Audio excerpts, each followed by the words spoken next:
Wow, সিলেটের মাটিতে তামিম যেন পুরাই আগুন। খান সাহেব তামিমের বিধ্বংসী ব্যাটিং দেখে মাঠের ভেতরে এগিয়ে করলেন বরিশালের মালকিন। বিস্তারিত জানুন পুরো ভিডিওতে।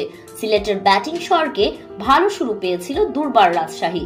দুই ওপেনার শক্ত ভিত গড়ে দিয়েছিলেন দুর্বারদের, তবে মিডল অর্ডার ব্যাটাররা বেশ ধীর গতির ব্যাটিং করেছেন।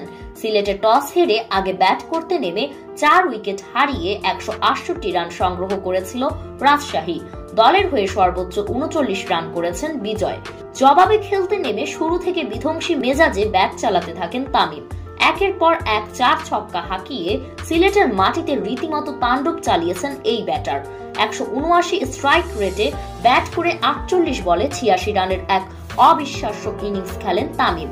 তামিমের সাথে সঙ্গ দিয়েছেন আরেক অভিজ্ঞ ব্যাটার মুশফিকুর রহিম। তিনিও খেলেছেন 24 বলে 34 রানের ক্যামিও ইনিংস। শেষ পর্যন্ত তামিম মুশফিকের ঝোড়ো ইনিংসে জয় নিয়ে মাঠ ছাড়েন বরিশাল। এদিকে শুরু থেকে তামিমের এমন বিধ্বংসী ব্যাটিং দেখে মাঠের ভেতরে হা করে তাকিয়ে রইলেন বরিশালের মালকিন।